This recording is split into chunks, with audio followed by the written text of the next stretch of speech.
Hi, everyone. Welcome to a new episode of Remembrance Podcast. Today, I would love to share about my journey with breast implants. And I wanted to come here first to share a proper episode where I introduce myself properly.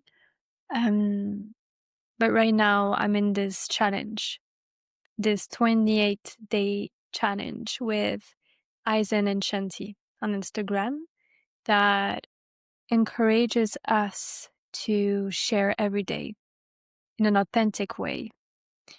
And so I'm there. It's day 16. And what came to me this past week was to share about that journey with you guys. And it feels vulnerable. I felt resistance because it's about my body. It's intimate. Yet I feel the call comes from something greater. And I know that me sharing my perspective of the lenses that I wear today about that could definitely support a woman or many women. So thank you for being here with me today. Thank you. It's an honor to be together. So at 21 years old, I decided to change the natural shape of my body. I decided to do the breast implant surgery. And at this time in my life, I was really, really obsessed with this idea. Super stubborn. I had just that in mind. And it was running in my mind for a few years. And at 21, I decided to do it. So I was working and I've been putting all of my money aside for that. At this time, I was with my ex-boyfriend and he was against that. That was so sweet about him. Really appreciate that. But it was my inner battle. It was the inner war within myself. There was nothing about him against him. It was me and me not loving my body for what it was at this time in my life. And the reason why I felt that much, I would say almost hatred. I was looking at my body, the way my breasts looked at this time, and I was almost repelled by myself. That's sad to say. And the reason why I felt this way, there are many factors. The first that comes to my mind is I was comparing myself constantly to others, to other women around me, and more with social media. I was following many, many women at this time for me were examples. I thought they were examples. The type of fit women with big breasts, big ass, and just sharing about their bodies and the way they looked. And I was following them because I was resonating with that too. For me, that was attractive. What I felt was attractive to men, you know. And so I was following them and inspired, and I wanted to be like them. So consuming that every single day, I didn't know at this time, but it was reinforcing the self-hatred constantly every single day by liking these pictures, by opening my phone and scrolling and seeing these women. I was like reinforcing the not enoughness, which I didn't know at this time, but us doing this as human beings in general, not even women, but men and women, it actually reinforces a disconnection from the divine in us. We don't appreciate who we are, and so we keep comparing over and over again to others. And it's a lack of connection, a lack of intimacy with who we are. So to come back to my own experience. I was in that phase of comparison. So of course, I was obsessed by it. And so I decided one day that it was time for me to do it. And so I did it. I did it and I thought I was happy, you know, but there were so much that in me was numbing how I truly felt. I couldn't feel the truth of how I felt until a few years ago, until I could feel the deep sadness arising in me for taking this decision to change my body, my natural body, my beautiful vessel that I've been given to walk life in, right? And so, but I couldn't feel that at this time. I thought I was happy and, it was like shining and all of this. But for me, at this time, again, it was a way to feel loved and accepted by men. My body was just this I was objectifying my body, the way I looked so that I can feel loved and accepted, right? Because it comes from very far away from the childhood.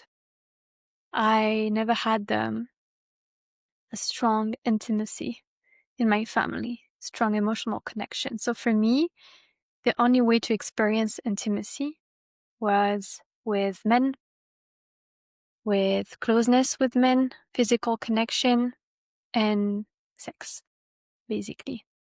So of course, all of this conditioning was just guiding me to be obsessed with the way I looked because it was a mechanism to feel love because I felt not loved, I have a lot of compassion for that version of me. And yeah, so to come back to the surgery, I did it, and that really did not change. I thought I was going to love more myself, but it didn't change, Mm. And so right now I'm just looking at my notes. Yeah, what I wanted to add to that part is it's a problem of the modern world. I feel that so many of us have been conditioned in this society to think a certain way and to believe that we, as women, we need to look a certain way to please men, right? And it's something that is, I feel, for many of us, deeply embedded in our psyche. We are controlled in some way, in the society with advertising and media and all of this. And actually, recently, I was thinking of, Marilyn Monroe. And I was realizing that she has been present a lot in my consciousness, in the past years, I was like, oh, this is a beautiful woman and she inspires softness and tenderness. But last week I was like, actually, just think about this woman. Do you know who she is? And I was like, no, I don't know who she is. So I was making researches and I realized first she was an inspiration, a female figure that was an inspiration for many women and men on this earth for a long time as the ideal woman. This ideal woman that is soft and tender, but she was not really known for what she was expressing or her art, but just her being herself and her being not her being herself, but her being a woman in some way, her being in her feminine, or what we think being a feminine woman is. And I was asking myself, okay, I don't really know this woman. And from that place, I asked myself this question: were there other women that were inspiring the world? And so I made my researches, and many names came up, like Princess Diana and Whitney Houston and other women. I don't even remember all the names. But there was a similarity with all of these women, is the presence of strong mental health issues. I don't know if you know, guys, but Marilyn Monroe ended her life at a very young age. And prayers to her soul. But for me, I realized this for me is not an example that I want to follow. An example for me is someone that is just an artist sharing his or her art, sharing his heart, being authentic, being human fully and honoring themselves and the earth and their families and their surrounding. And they take care of themselves, of culture, of the future generations. Right? I wondered, why are we so inspired by these figures, and it's like I don't know really how to properly explain it, but it feels like it's something that is imposed on us, and we really need to be mindful about what we receive, and to keep asking questions and keep being curious. So yeah, I would say it's for me the reason why one of the reason why I shared this story, my story, is that I know I'm not the only one that have been walking this path, as a woman that has been very impacted by the conditioning of the modern world. And it took me the last 10 years of cultivating self-love a lot and doing deep inner work to arrive at this place at 31 years old to say, I love myself, I love my body, I love who I am, and I don't need to change anything of me to feel accepted, to be accepted, or to be loved, because I love myself, I am loved. And I'm connected to something greater than myself. And I know I'm loved by so much and so many. That's it. Simple. And yeah, I think I'm complete for that part of the story. Yeah, very, like, so much compassion. It's a deep journey for a woman to reclaim that love and to not constantly seek that love externally in the eyes of men, and to find that love within, and to recognize and to redefine her version of beauty. That beauty is not just a certain way of being or pretending to be a woman, but just being. I mean, you have your own definition of beauty. It's our own journey to define it, right? So yeah, right now in this phase of my life, I started to feel ready. My body is speaking so clearly and so loudly to align myself with the surgery of breast implant extraction. And that includes removing the implants and I am aligning for the complete surgery, which means not just removing the breast implant, but removing the tissues that are formed on the muscle, that have been formed for the last 10 years. So I feel completely ready for that. It's so certain in each cell of my body, and I cannot wait to reclaim all of my body. And I feel also sensitive. I feel, I don't want to create too many stories, but if I'm being honest with myself, I feel that it has been impacting my mental health and my mood swings as well, and I'm someone that really takes care of my energy and all this, but it's, I feel the impact for sure. And so right now I wanted to share, um, yeah, I've been consulting a doctor. I wanted to share that story with you guys. I've been consulting the doctor that have done the breast implant surgery on me 10 years ago, and I've been seeing him, and um that was an experience, you guys.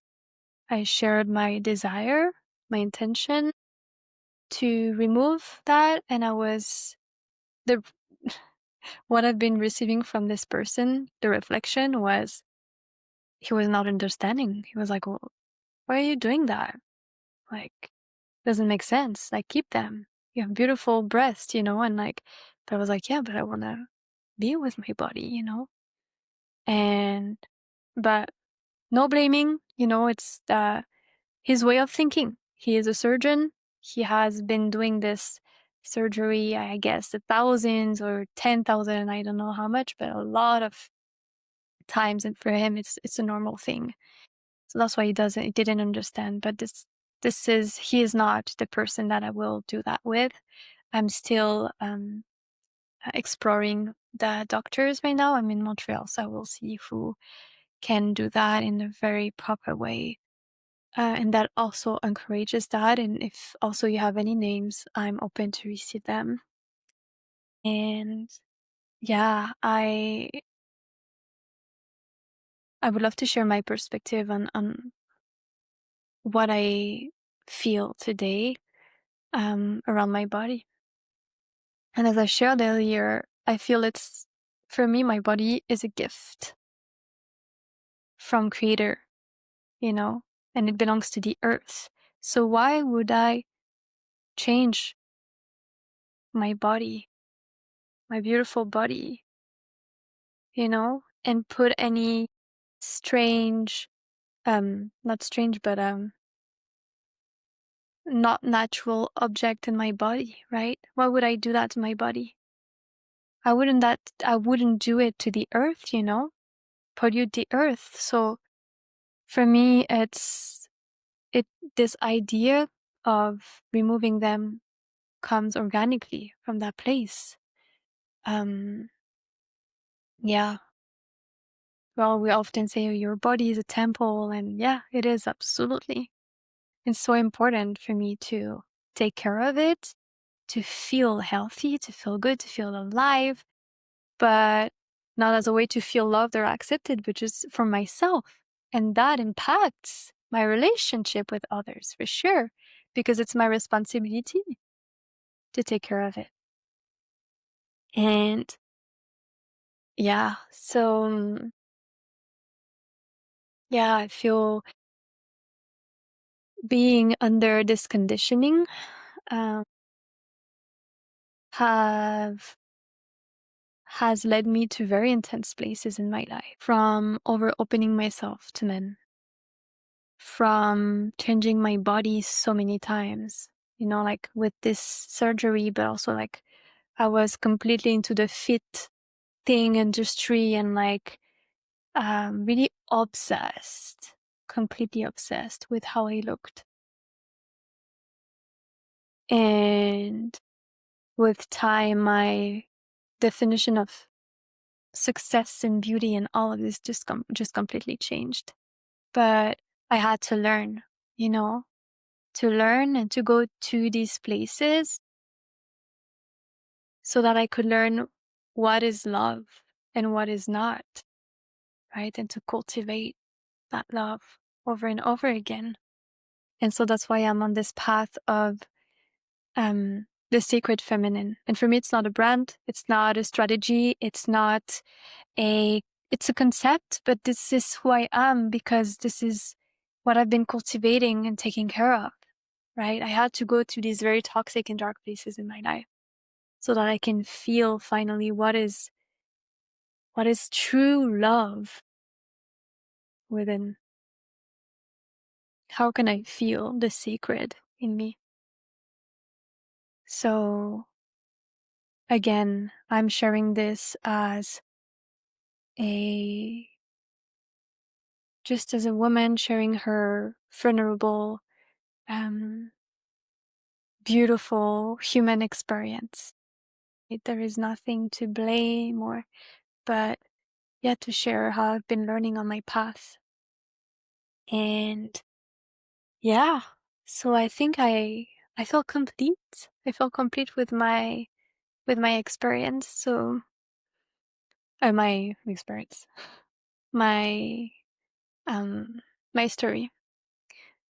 So yeah, I feel complete with the podcast, with sharing a bit about my experience, my human journey.